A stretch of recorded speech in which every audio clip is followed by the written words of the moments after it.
All right, so I'm gonna update you on I'm gonna break down this uh compensation for sellers and buyers. All right, prior to 2024, the seller covered all costs. It covered the brokerage that's listing the property.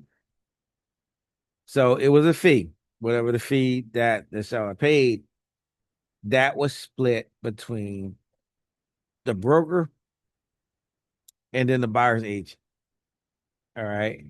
So whatever the fee was, not all of the money went to either one of those parties. Some of it went to the brokerage, some of it went to the listing agent. The same thing played out with the buyer's agent, except for the listing brokerage collected all the fees. So typically throughout the industry, many people have floated 3% for listing, 3% for buying, for a total of 6%. Okay.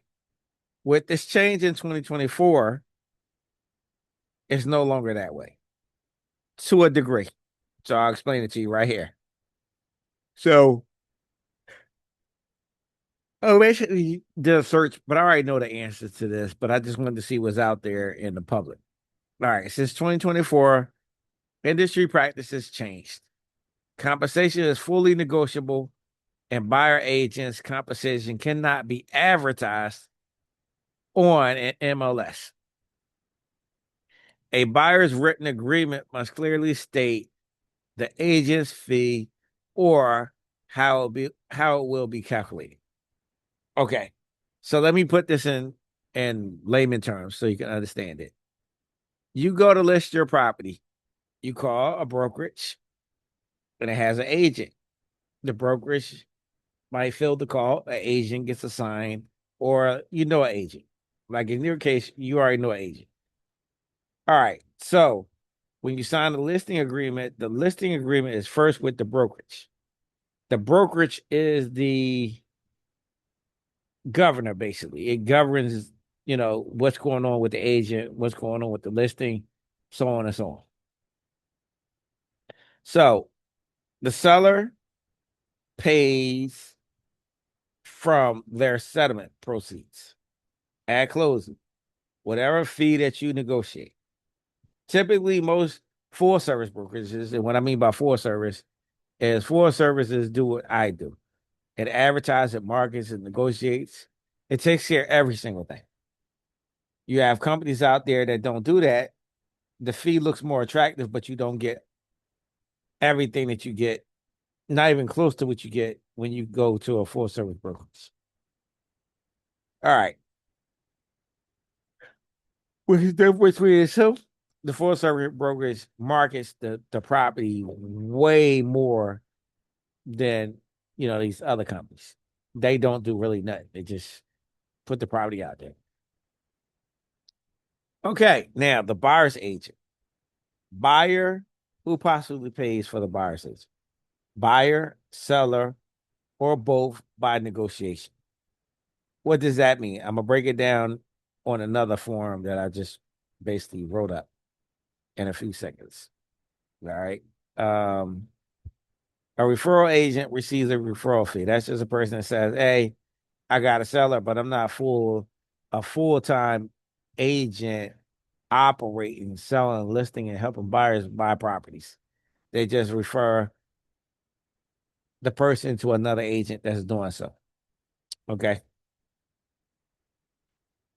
All right. So let's look at an example. All right. For example, a $400,000 sale, if the listing side fee is 2.5% and the buyer's fee is 2.5%, total brokerage compensation would be $20,000. All right. The brokers, not necessarily the agents, directly receive it at closing. If an agent has a 70-30 split, their brokerage, uh, their gross share will be $10,000 on the listing side. All right. And then it will be $7,000 before taxes, referral fees, marketing fees, expenses, that all gets deducted basically, prior to transaction. So generally when you list with myself and friends of mine, we're spending money to market the property. We're spending money to take pictures. We spend money first and then have to recoup the money. So what looks like is an attractive business and we're making a lot of money, it's not the case. All right. So let's see. There's no standard or legally required commission rate. Commissions and fees are negotiable. All right. Now with that, right, brokerages is that full service. They have a threshold. Most brokerages will not go below 2.5%. But then it depends on the sale, right? The property that's being listed. Not all properties are equal. A property that's $80,000, you may not take 2.5. It may be a different conversation at that point. Something that's 300, 250 or above, it has a structure that every brokerage would like because it costs money to operate in this business. All right. So a seller can negotiate each one. Now let me break this down for you. Let me go here. Okay, so the seller pays the listing fee. Typically, this can range with a full service brokerage, 2.5% or above. All right. Now, considering that I know, and many of us know that's listing properties, we know about the buyer agency agreement. What we don't know is what that agreement is. But we know it's some sort of agreement there. All right. So when this change happened, I didn't feel as though it was a bad change. It's a pretty good change. And I'll explain why. Buyers sign a written representation agreement before they can tour property. Legally, we cannot show any properties without having that document signed. If we don't get it signed, we can get fined, we can get suspended. There's a whole bunch of ramifications for not doing so. In this example, let's say the buyer agrees to pay their agent 2.5%. All right. It's a house being listed for $300,000, and that buyer's agent presents an offer for $300,000 with a request for 2% to be paid to the buyer's agent from the seller. All right. Let me backtrack. Before they submit the offers these days, normally the agent will call the listing agent. Is there any compensation? What I do is then say, present your offer with your request. Is present that, and then I'll present it to the seller, and we'll see if that aligns with our agreement. I don't say what the agreement is. They don't need to know that. Because see, when this change happened in 24, before this information was publicized like this, me being the buyer's agent, I wouldn't know that this was here. I didn't know what the listing agreement was. But you would always know what the buyer's agreement compensation was by the seller. So they removed that. And I love the fact that they removed that, because where I got this from was a sale. So an agent got paid 2.5. The day of settlement, they found out the listing agent was getting paid 3.5.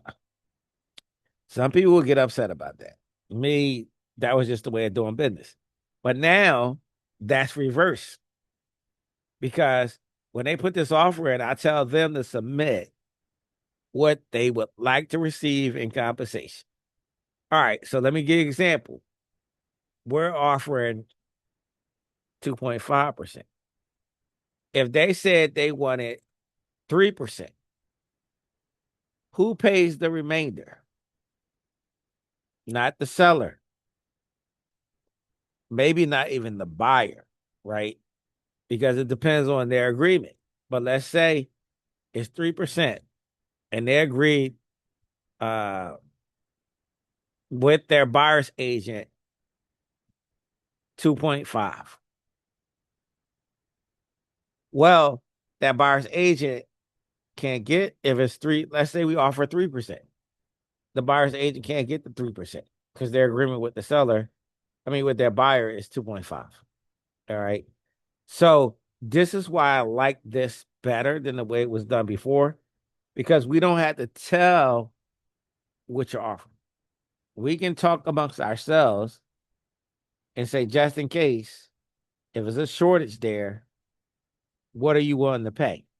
Because if you're only willing to pay 1.5, but their agreement is 2, then the buyer has to come up with 0.5, or they have to be real creative. All right. So we can talk about this more in depth when we have our conversation, but I just wanted to spell that out for you.